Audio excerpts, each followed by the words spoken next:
Cwisio'n hyfryd sydd o'n hamgylch i fan hyn, a da chi'n gwybod be mae'r rhaglen wedi ddweud, a dwi am groesawu eich ein chi sydd wedi ymuno efo ni, a dwi'n gobeithio bod chi gyd adra wedi medru ymuno ar y linc cywir, sef linc y cyfarfodydd cyhoeddus mwyn i ni wrando rwan ar lansiad Apêl Cymorth Cristnogol.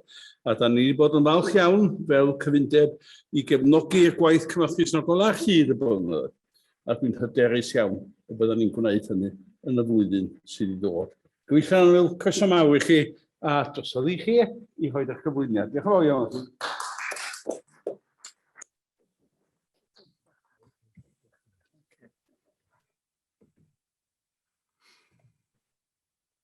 Wel, croeso i chi gyd, dwi'n gobeithio bod chi'n ynghlywed i. O lia o fama, fedra i ddim bod ar mute na draf. Ond gobeithio bod chi'n clywed i beth bynnag. Wel, lansio'r Apêl.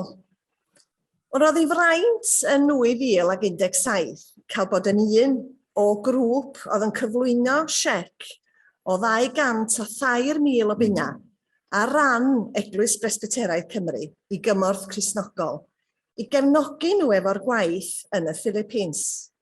Swm arbennig iawn, swm nathon ni godi yn ystod Apêl 2016. Dwi'n siŵr fod chi'n cofio'r Apêl.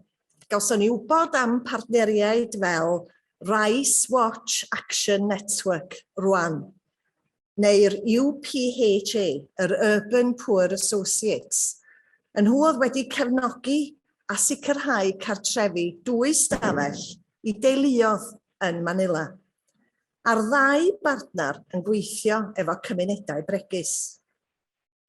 Da chi'n cofio yn y gyfanfa yn 2017, gafon ni gyfle i weld a chlywed rheolwr gwlad Cymorth Cristnogol yn y Philippines, Maria Alexandra Pura, yn siarad dros Skype. Rhywbeth newydd iawn i ni yn y gymanfa adag hynny. A mi ddudodd hi, gwelwn beryglon uniongyrchol i fywyd, diogelwch ac urddas rhai o'r merchaid, dynion a phlant mwyaf bregus gan risgiau newid hinsawdd a thrachinebau. Mae darogan yr hinsawdd yn awgrymu cynhesu parhaus i'r dyfodol, glawogydd eithafol, ond hefyd llai o law mewn ardaloedd eraill. Mae lefel y môr wedi codi mwy na dwbl y cyfartaledd codiad lefel y môr yn fyd-eang. Bydd hynny yn effeithio ar ecosystemau sensitif, aneddau dynol, diogelwch bwyd a bywoliaeth, iechyd a ffordd o fyw. Dwi'n cyfeirio at hyn oherwydd roedd hyn yn 2017, ond mae'r geiriau yn wir o hyd. A dyna oedd Apêl corwynt cariad. A mae'r blynyddoedd diwethaf yma wedi bod yn gorwynt o amgyrchu, digwyddiadau, amgylchiadau ac wrth gwrs newidiadau i ni gyd. Sam dadl bod 2020 wedi bod yn flwyddyn lle oedd y byd cyfan wedi ac yn dal i gael ei ysgwyd gan effaith Covid. Ond hefyd, mae achosion dirifedi diweddar o dywydd eithafol ar draws y byd yn ein annog i ganolbwyntio ar newid hinsawdd a'n cyfrifoldebau ni. Beth am y penawdau leni? Y tannau yn Ffrainc a Gwlad Groeg, lle oedd y tymheredd yn 40 Celsius. Storm Henry yn yr Unol Daleithiau, neu'r mynydd yn Sweden, nath golli 2 fetr flwyddyn diwethaf oherwydd y tymheredd.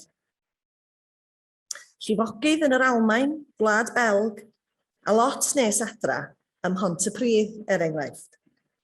Dangosodd adroddiad diweddar fod tymheredd blynyddol Cymru wedi codi 0.9 Celsius ar gyfartaledd ers 1970, ac y byddai'n lle poethach a glypach yn y dyfodol, ac ella gall hyn olygu mwy o lifogydd.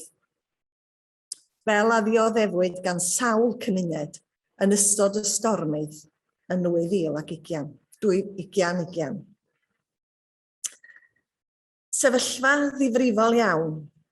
Ac fod y sefyllfa'n ddifrifol iawn, rhaid sicrhau gobaith. A mae'r dyfodol yn obeithiol. Mae yna gyfle drwy'n polisi amgylcheddol i wneud gwahaniaeth. Hefyd, COP26. Mae yna gyfle yma i godi llais ar newid hinsawdd. Yma fydd llywodraethau'r byd yn croni mewn un man ar gyfer trafodaethau a gweithredu positif gobeithio. COP26. Mae yna gyfle bach i ni gyd edrych ar sut da ni'n cyfrannu at y broblem a sut fedrwn ni gefnogi'r newidiadau. Defnyddio'r adnoddau da ni wedi gael yn ddoeth mwyn gwneud gwahaniaeth. Yn ôl yr adroddiad, da ni'n cyfeirio ato. Ella nad ydy'n rhy hwyr, ond yn sicr mi fydd. A mae hein i gyd yn hada bach gobeithiol.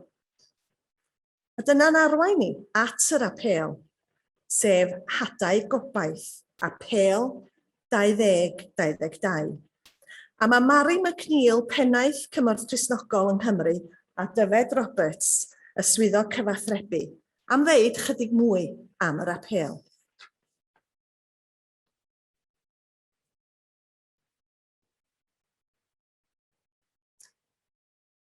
Diolch, Cheryl. Prynhawn da i chi gyd yn yr ystafell a lawr y lein. A diolch o galon am y croeso i lawnsio'r apêl hwn yma prynhawn yma. Hadau Gobaith. Dyna fydd enw yr apêl. Mae'n tipyn o bleser i mi fel pennaeth y mudiad yng Nghymru i lawnsio'r apêl yma heddiw, ond hefyd wrth i mi gychwyn jyst i rannu cyfarchion yn gan aelodau'r tîm yng Nghymru. Mae Llunos Roberts a Dyfed Roberts fan hyn, ond gweddill y tîm sydd ddim wedi ymuno gyda ni heddiw. A hefyd i rannu cyfarchion o pob man y mudiad. Diolch i chi am dewis y thema mor pwysig yma, cyfiawnder hinsawdd fel ffocws ar gyfer yr apêl. A diolch i chi am y cydnabyddiaeth fel gymanfa prynhawn yma, oll pwysigrwydd y mater hwn, ynddo. Mae'r apêl hwn yn amserol tu hwnt, fi'n siŵr y byddwch yn cytuno dy fi. Nid yn unig ei bod yn dod ar yr un pryd a'ch polisi amgylcheddol, ond mae'r apêl yn dod ar gefn flwyddyn reit anodd i ni, yn dywe. Ond un brodyn ar chwiorydd yn manet tlotaf y byd, mae wedi fod yn blwyddyn heriol fyth. Mae'r coronavirus, y trais a gwrthdaro, a'r argyfwng hinsawdd, y tri peth yma wedi cymhlethu gyda'i gilydd, wedi golygu pwysau mawr mewn rhai o llefydd mwyaf tlawd lle ni'n gweithio. Heddiw, wrth i ni ymgynnull heddiw, oherwydd cymysgedd y tair peth yma, newid hinsawdd, trais a coronavirus, mae diffyg bwyd yn achosi pryder mewn llawer o'r gwledydd yn ni'n gweithio ynddyn nhw. Llefydd fel Afghanistan, Ethiopia, Burkina Faso a Kenya, fel y byddwn ni'n clywed amdano mewn munud. A dros y flwyddyn diwethaf, mae trychinebau hinsawdd fel o Cheryl yn sôn wedi cyffwrdd ar bron pob ban y byd. Llifogydd yn Pakistan a De Sudan, stormydd llym iawn yn yr Americas, heidiau locust ar draws dwyrain Affrica. A fel o Cheryl yn sôn, mae'r lawnsiad yn dod just tipyn dros mis cyn yr uwchgynhadledd ryngwladol hinsawdd COP26 fydd yn Glasgow ym mis Tachwedd. Gweddiwn dros y gynhadledd hwn, gweddiwn dros gweithredu yn dyfe, gweithredu dwys a theg gan lywodraethau'r byd i dorri allyriadau carbon a gweld cyllideb i gwledydd tlawd i addasu i'r argyfwng. Wrth gwrs, nid ni fydd sôn am gweithredu ar newid hinsawdd y peth newydd i chi, fel gymanfa o gwbl. Ac mae Cymorth Cristnogol wedi bod yn ymgyrchu am newid hinsawdd ar effaith ar cymunedau tlotaf y byd am bron i 15 mlynedd, allech chi gredu. Mae'r sefyllfa bellach wedi droi yn argyfwng. Mae newid hinsawdd yn effeithio ar anghenion sylfaenol, pethau fel bwyd a lloches, addysg, hawliau menywod, mae'n achosi prinder dŵr, hyd yn oed yn effeithio ar gymod o fewn cymunedau. Wrth i ni gwynebu cymaint o her, mae ein ffydd ni yn ein cymell i herio y camdriniaeth y greadigaeth ac i mynnu gwerth cynhenid ac urddas pob bod dynol. Mae gweithred, llais a gweddi yr eglwys yn dyst pwerus am yr angen am ddyfodol, lle gall pawb ffynnu a nid jyst goroesi. Trwy'r apêl hwn, felly, fyddwn nhw'n cydweithio fel partneriaid at cyfiawnder hinsawdd. Hynny yw, cydnabod mae y rai sydd wedi gwneud y lleiaf i achosi newid hinsawdd yw y rai sydd yn dioddef y mwyaf oherwydd yr argyfwng hwn. Trwy eich gweithredu fel enwad, byddwch yn galw am system sydd ddim yn dibynnu ar ecsbloitio pobl, cymunedau a greadigaeth. Trwy codi arian fel enwad, byddwch yn gwireddu gwaith trawsffurfiol yn Kenya a Haiti. Byddwch yn dilyn galwad craidd a radical yr efengil i garu a gofalu dros cymydog. Dyna yw'r reality yr apêl. Y dynes ar y sgrin, a gobeithio bod golwg dych chi gyd. Sori Hydd, yr un cynt. Lyfli, diolch. Y dynes ar y sgrin, ei enw hi yw Jennifer, a byddwch chi'n gweld lot ohoni dros y flwyddyn nesaf. Mae hi'n byw yn Kenya, yn Sir Marsabit, sef un o'r siroedd mwyaf sych yn y wlad. Yn hanesyddol, roedd yr ardal yn un da ar gyfer amaethyddiaeth, ond mae pethau wedi newid. Gyda gwyr cannoedd o milltiroedd i ffwrdd yn pori'r anifeiliaid, mae Jennifer, ei deulu a'i cymuned wir ar front line yr argyfwng hinsawdd. Y gwirionedd yw bod llawer o menywod gan gynnwys Jennifer yn weddwon. Maen nhw wedi colli eu dynion i anghydfod oherwydd y sychder a'r pwysau ar dŵr ac adnoddau yn eu cymunedau. Bydd yr apêl felly yn rhoi argraff o'r newydd i ni o'r galw gan yr arglwydd trwy Eseia i stopio gwneud drwg, i ni dysgu gwneud da, i brwydro dros gyfiawnder o blaid yr ais sy'n cael ei gorthrymu, i cefnogi hawliau plant am ddifad a dadlau dros achos y weddw. Mae Cymorth Cristnogol wedi bod yng Nghenia ers 1997, tipyn o gyfnod, a trwy ein partneriaid lleol, ni'n cefnogi pobl sydd mewn tlodi i ymateb ac i addasu i'r argyfwng hinsawdd, helpu addasu i sychder wrth i anrefn hinsawdd dwyn i'r reolaeth pobl dros bywydau eu hunain. Mae newid hinsawdd wedi newid ffordd o fyw a bywydolaethau pobl yn ardal Marsabit. Yn bennaf cymunedau bugeiliol crwydrol ydyn nhw, a'r ffordd o ennill incwm yw yn bennaf trwy cadw da byw. Mae sychder hir, glawio anarogan wedi effeithio ar gallu amaethyddol o ddarfer bod yn fuddiol.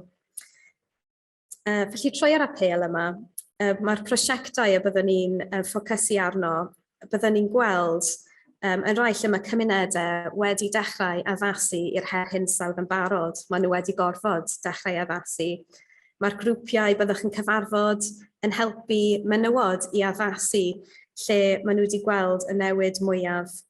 Maen nhw'n nerthu ei gilydd trwy ffermio craff a creu bywoliaeth sydd yn cynnal eu teuluoedd. Mae gen i ni glywed cwpl o hanesion penodol gan Dyfed. Dyma fydd a nod yr apêl yn dyfa i weld mwy o deuluoedd fel un Jennifer o flaenau ni, i weld mwy o bobl fel Jennifer ei deulu allan o dlodi ar anrhefn hinsawdd. Bydd cymuned Jennifer yn sefyll fel enghraifft i ni yn ystod yr apêl, Ond cofiwch, mae un enghraifft o'r argyfwng ydy hwn. A fel galwad, mae'n galwad cryf i ni oll ymateb cymaint a gallen ni dros y flwyddyn nesaf i mynnu cyfiawnder a tegwch yn enw'r Iesu Grist. Bydd yr hadau yn un medru casglu a hau dros blwyddyn nesaf yn tywys gobaith i llawer, a mae'n swnio'n cheesy, ond dyna yw gwirionedd y peth. I rai fel Jennifer, bydd eich roddion yn lythrenol yn hadau gobaith. Diolchwn i chi felly am eich angerdd dros y mater hwn a'r cariad sydd gennych chi yn ffyddlon at Dduw ac dros cymydog. Diolch.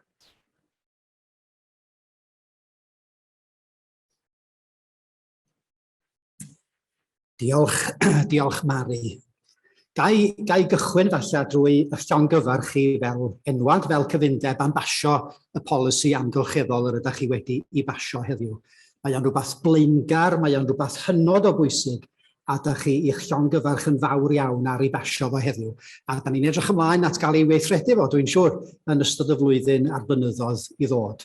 Mae o'n gam pwysig iawn yn y frwydr yn erbyn yr argyfwng hinsawdd yr ydym ni fel byd yn ei wynebu ar hyn o bryd.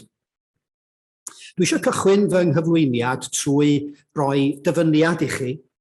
Mae'r dyfyniad yn mynd fel hyn. Mae gan yr eglwys ddyletswydd i ymwneud â phob rhan o fywyd dyn ar y ddaear.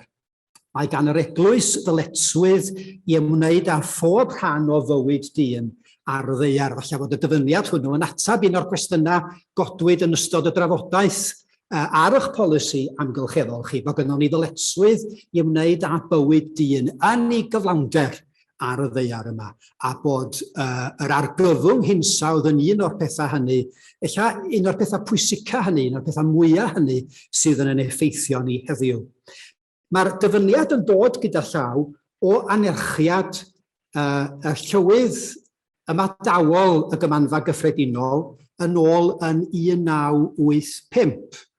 Pan roedd y Gymanfa Gyffredinol yn cyfarfod yn Llangeitho, lle roeddech chi'n dathlu 200 mlynedd a hanner o ddiwygiad Methodistaidd yn Llangeitho. A'r llywydd ymadawol, bryd hynny, oedd y ferch gyntaf i gael ei hirddo fel y llywydd chi, Miss Mary Roberts Amlwch, neu fel oeddwn ni'n nabod ti, Aunty Mary, gan i fod ti'n fodryb i mi. Felly mae hi'n fraint arbennig cael bod yma efo chi heddiw. Os gan i'r sleid nesaf ymlaen, os gwelwch chi'n dda. Dyma'r parchedig Lole, Said a Bila. Mae Lole yn weinidog hefo eglwys Lutheraidd Efengylaidd Kenya. Mae o'n 40 oed, mae o'n briod ac mae o'n dad i 2 merch. Mae o'n perthyn i fforwm rhyng ffydd yn Sir Marsabit yng Ngogledd Kenya. A mae'r fforwm yma'n dod â Cristnogion a Mwslemiaid at ei gilydd mwyn trafod materion sydd yn codi o effaith yr argyfwng hinsawdd yn y wlad ac mewn gwahanol ardaloedd yno.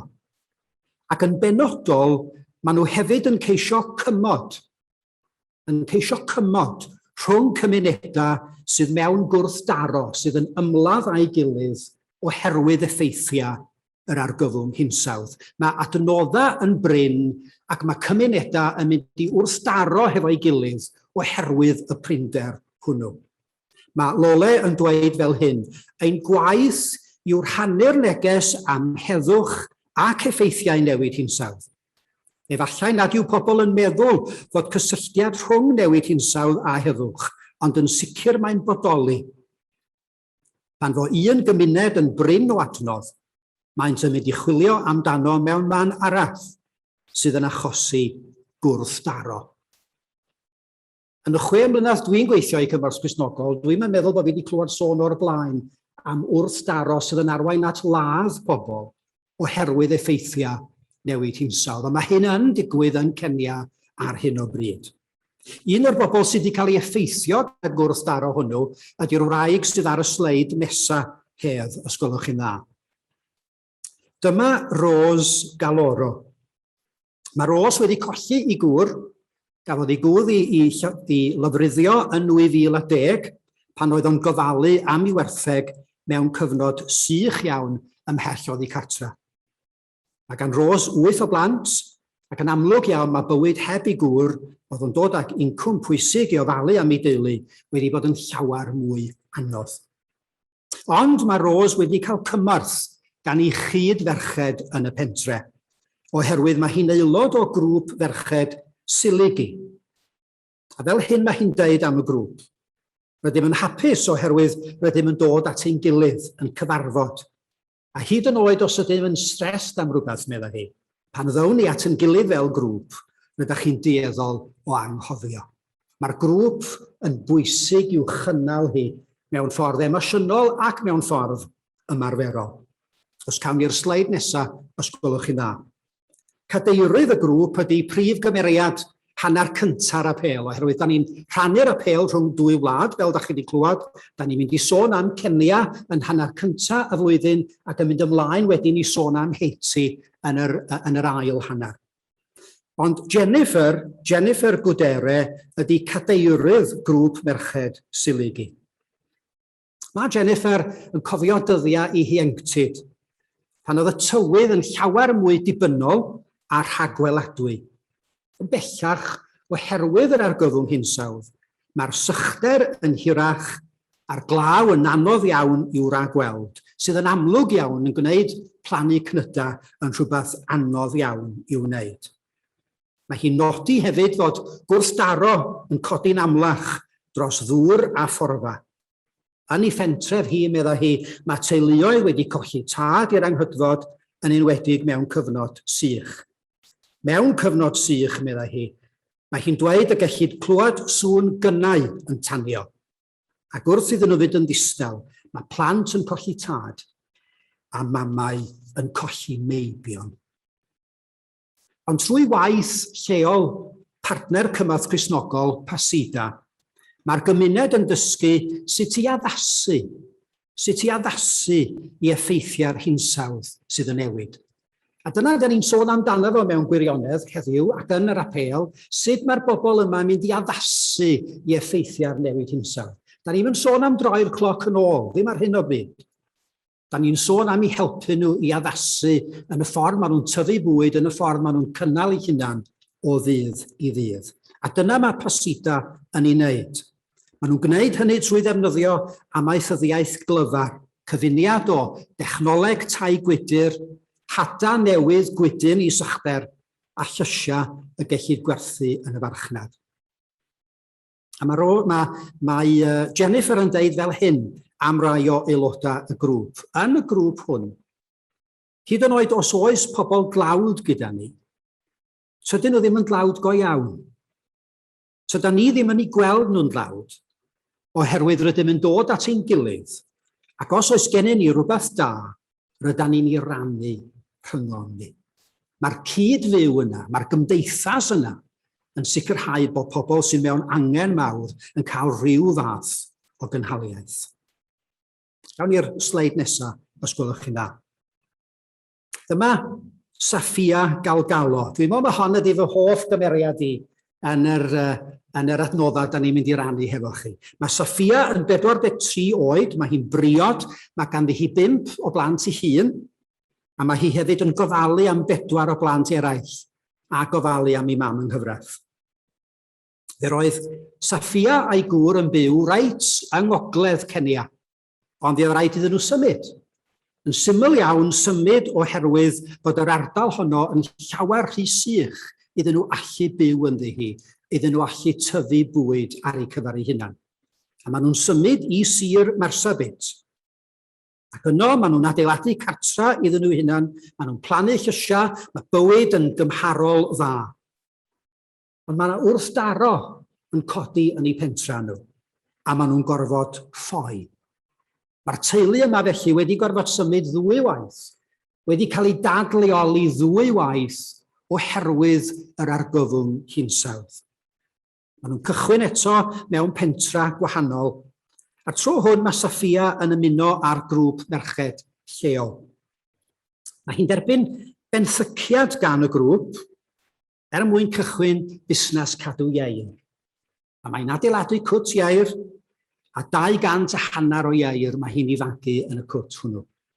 Ac yna mae'r busnes yn tyfu nes erbyn hyn fod ganddi hi 3 chwt a bron i 1000 o ieir. Mae hi'n wraig fusnes ffyniannus sydd oherwydd y gefnogaeth mae wedi gael drwy bartner Cymorth Cristnogol bellach yn gallu gofalu am ei theulu ac yn gallu anfon ei phlant i'r ysgol ac yn cychwyn brwydro yn erbyn y tlodi eithafol mae hi wedi ei weld yn ei bywyd. Mae bod yn y grŵp medda hi yn fendith a chredaf fod pobl sydd ddim yn perthyn yn wynebu llawer mwy o broblemau. Enghraifft, maen nhw'n gorfod cario dŵr ymhellach a dos gan eu plant ddim bwyd. Fyddaf y busnes i ddim wedi ffynnu, medda hi, heb y grŵp.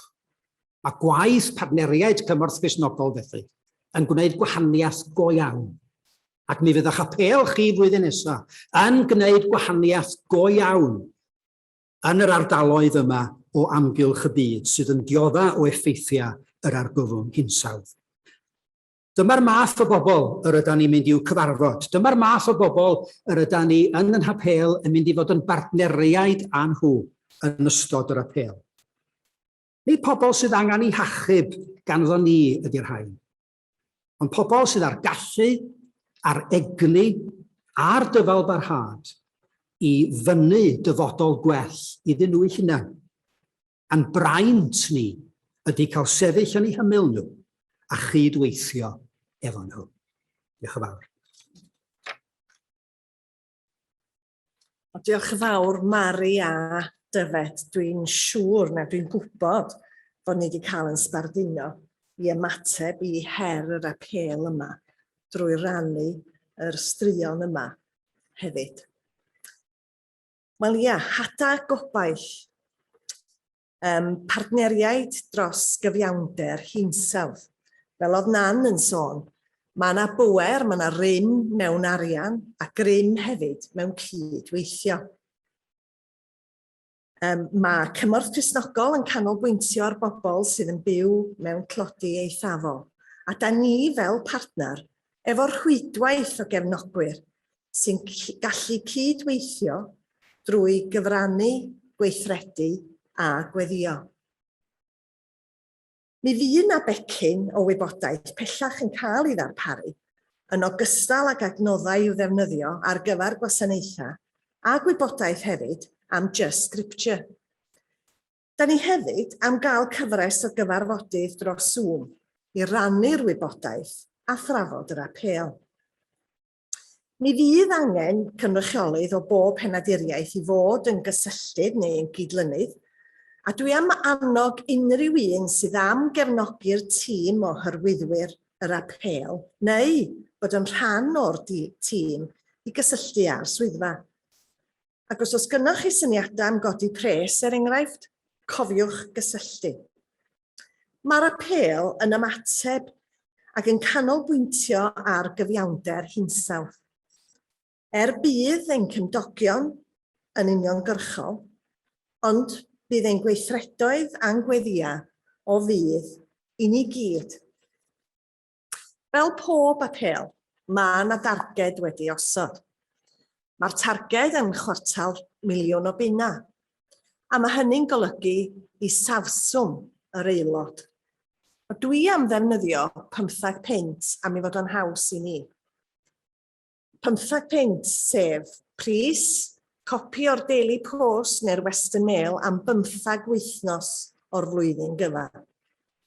Pris, 2 ginio allan ella, mewn blwyddyn.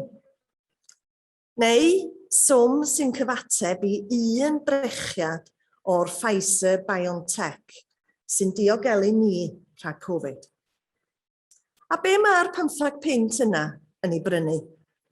Wel, dŵr glân i 3 teulu o 5 person. 15 person yn cael dŵr glân i'w yfed am 15 punt.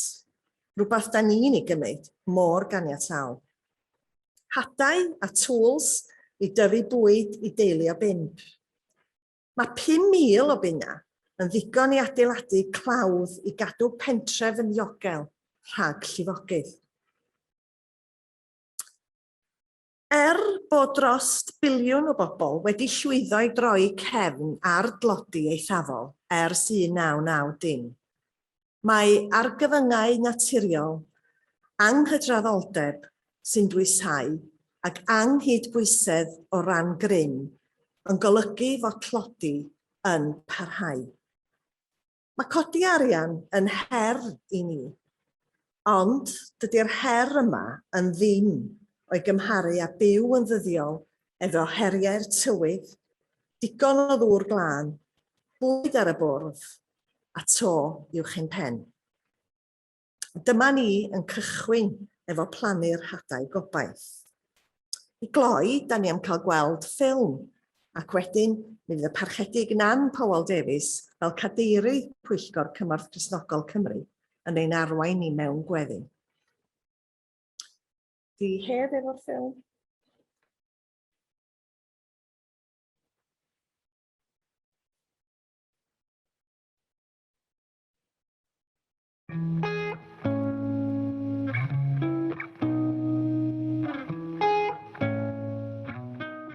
Dyma Jennifer Gwdere. Mae'n wraig weddw a chanddi 5 o blant.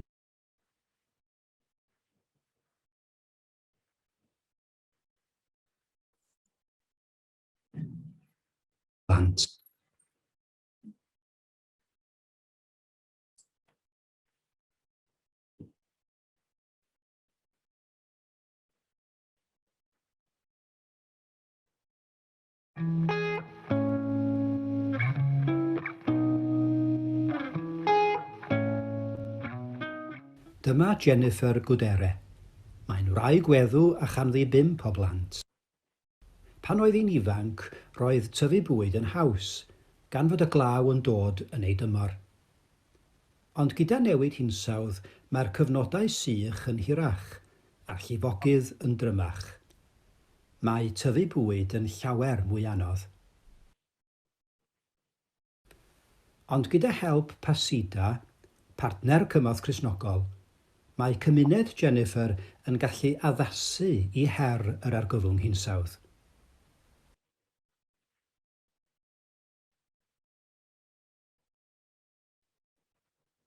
Trwy wrando ar anghenion y gymuned, mae PACIDA'n gallu cynllunio cymorth sy'n berthnasol iddynt hwy. Mae Jennifer yn gadeirydd grŵp merched Siligi, casgliad o ferched y pentref.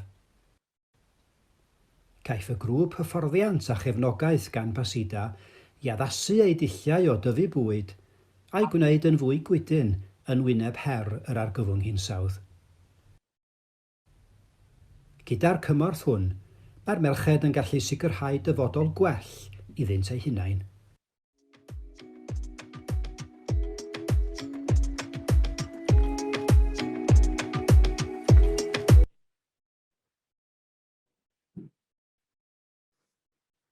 Wel, cyn i ni weddio, gai ddiolch o waelod calon i Cheryl, i ti Dyfed, i ti Mari am y cyflwyniad arbennig yna. Ac yn sicr ydym ni'n edrych ymlaen yn eiddgar iawn am weld Hadau Gobaith yn ein plith ni yn 2022. Gai hefyd ddiolch i chi fel aeloda o Eglwys Ysbytaraeth Cymru, fel blaenoriaid, fel gweinidogion. Gai ddiolch i chi bod hyn dal yn bosib. Mi oedden ni'n rhannu yn y Pwyllgor Cenedlaethol ynglŷn â'r Apêl a'r bwriad, oedden ni'n rhannu hynny yn ychydig wythnosa nôl, ychydig ddyddiau nôl a deud y gwir, ac mi oedden nhw'n rhyfeddu. Felly, diolch i chi. A dwi'n diolch i chi rwan ar ran Cymorth Cristnogol yng Nghymru. Ond diolch i chi am yr hyn ydych chi wedi wneud, ond yn fwy am yr hyn ydych chi'n mynd i wneud yn ystod 2022. Ond dewch i ni ddiolch i'n llawer iawn fwy na ni hefyd, dewch i ni blygu pen. O Dduw ein tad nefol, da ni'n rhoi diolch i ti am y pnawn yma. Da ni'n rhoi diolch i ti am yr hyn da ni wedi glywed.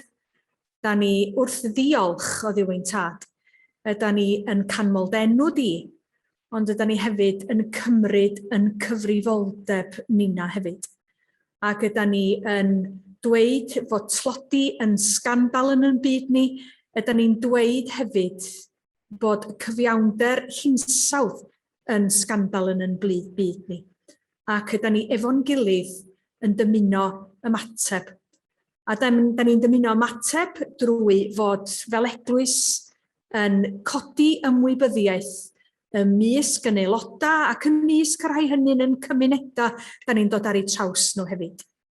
Ydyn ni hefyd yn barod i roi o'n adnoddau ac i roi o'n harian ac i roi o'n hamser. A da ni'n gofyn i ti fendithio y cyfan y byddwn ni'n ei roi.